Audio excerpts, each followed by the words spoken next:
Hey solo entrepreneurs, in today's video I'm going to be walking you through how to create a business plan for a small business, especially as a solo entrepreneur. Now it might not seem super important running a really small business. It's only me. Why do I need a business plan? You don't always. You can get by without it. You can scrape by. You can make it work. But it's like having a roadmap. And we're going to get into that. I'm Ken Esch, I'm your host, and I've spent 15 of the last 18 years building my own businesses, not always with a business plan. In fact, it's something today that constantly gets revisited and refined, and I still don't really feel like I have it as where I need to be. But it's something that I always revisit and I go back to so I know where my business needs to go to move forward. So grab a pen and paper and let's jump right into creating your business plan that will set you on the path to success.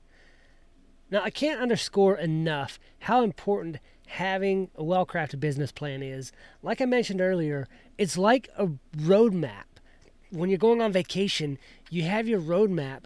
Today we just use a GPS, but you have the direction set and it guides you to your destination. A business plan is that same thing for your business. It's the roadmap to success for your business. It's the foundation on which you'll build your empire. So step number one is defining your vision. Every successful business starts with a clear vision. It's essential to define what you stand for, what your business stands for, what problem it solves, and the impact that you want to make in your local community or your region or your country or the world. It's what defines how your business operates. So there's some fundamental questions that we can ask. And I like to call this the MVP. It's the mission, the vision, and the purpose of your business. And there's a lot of different resources you can find to walk you through those. But some of the questions you can ask is, what's the mission of your business? Who's your target audience? What unique value do you bring to the market? What sets you apart? How are you different? If you can define those things, that gives you a solid foundation to build your business on.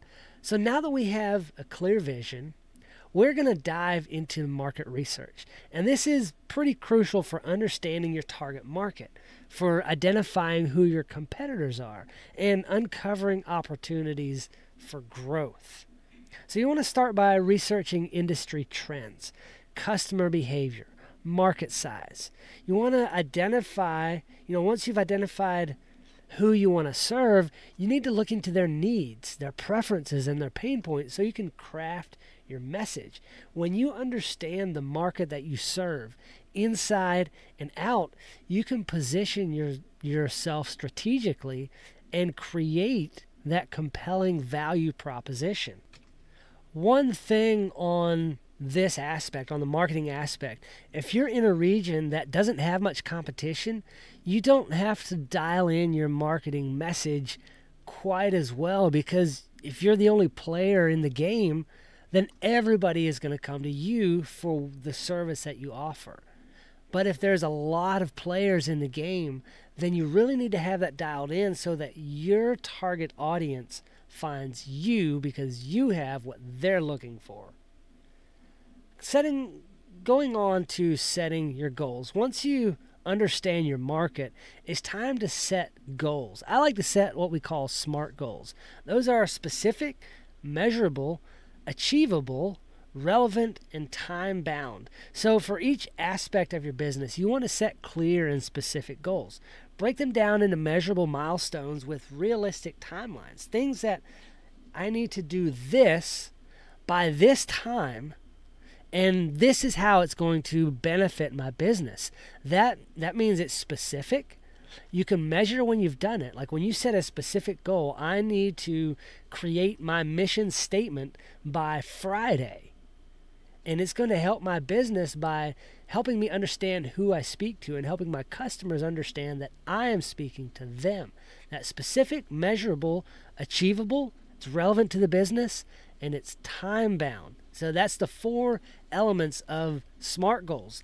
When you set goals in this manner, it keeps you focused. It gives you something to shoot for.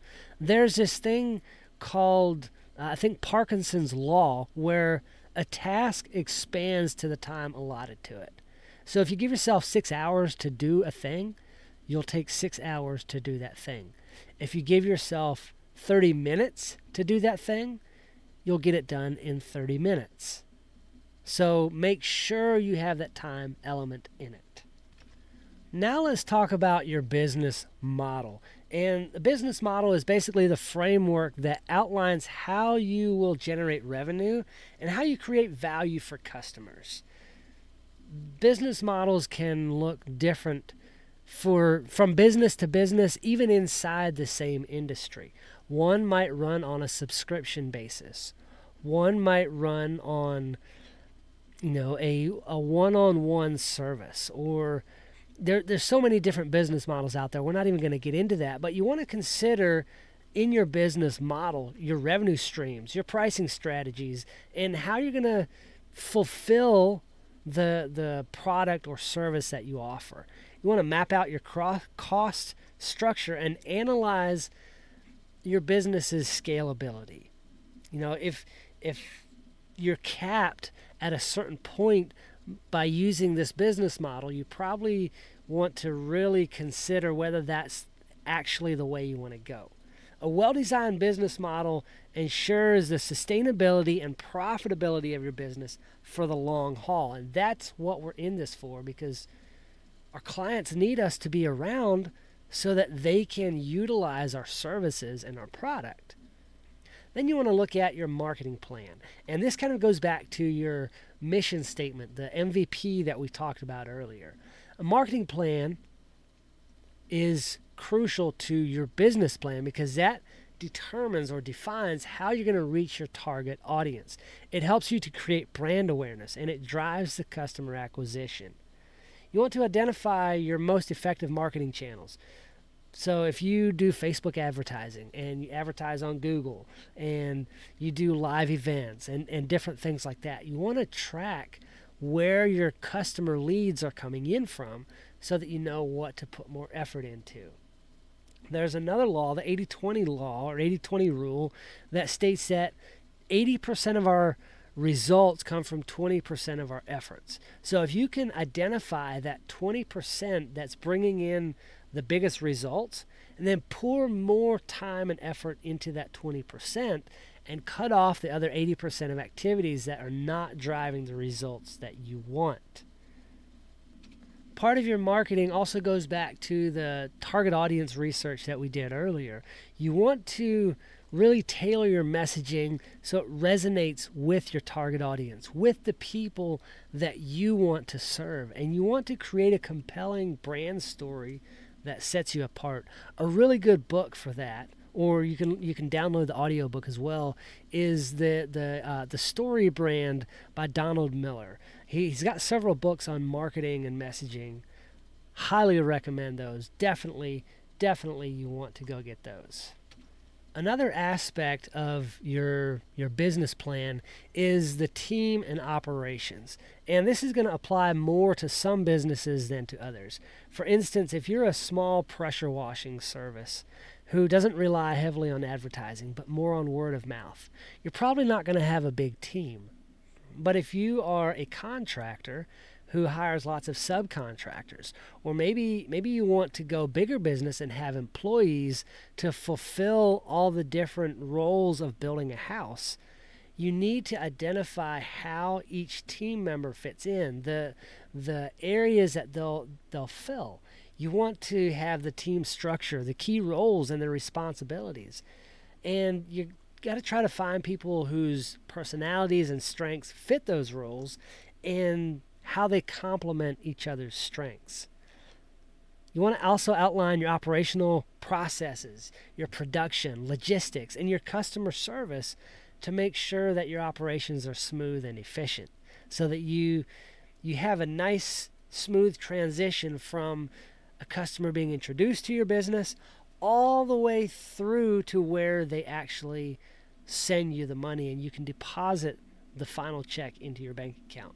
That breeds customer loyalty. When you have a smooth process like that, that sets your business apart, especially in today's world.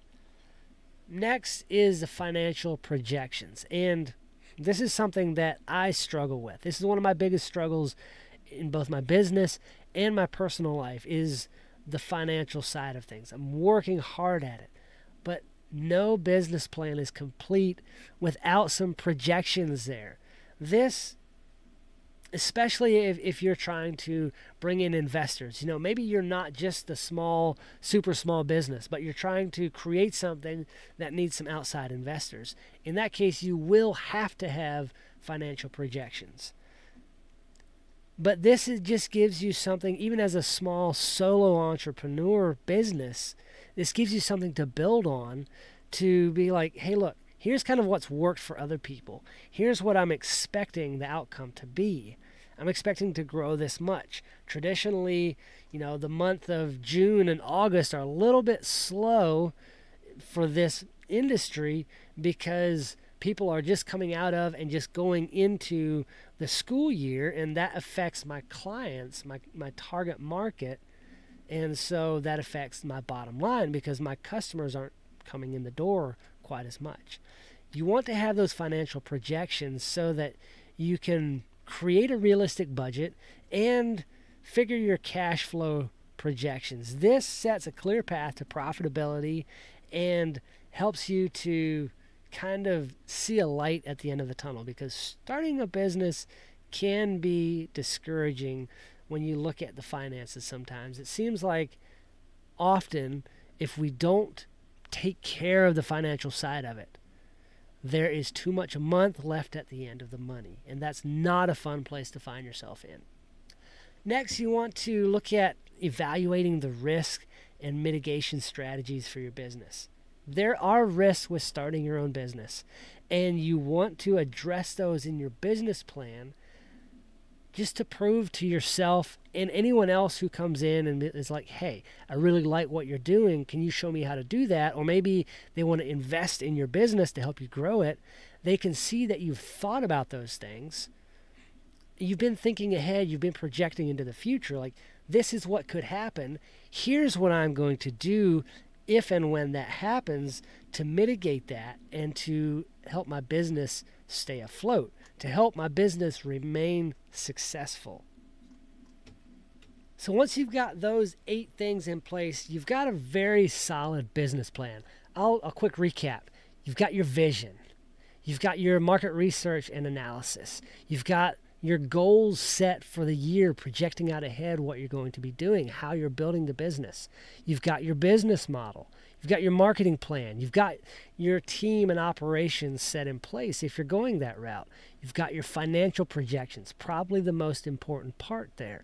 And then you've also identified the risks and what you're going to do to mitigate those things when they pop up. I'm curious to know, what business are you building, and what part of this business plan do you struggle with the most? Drop a comment, send me an email to coach@KennethEsch.com. I'd love to hear from you. Don't forget to like, subscribe, share this video. See you in the next one.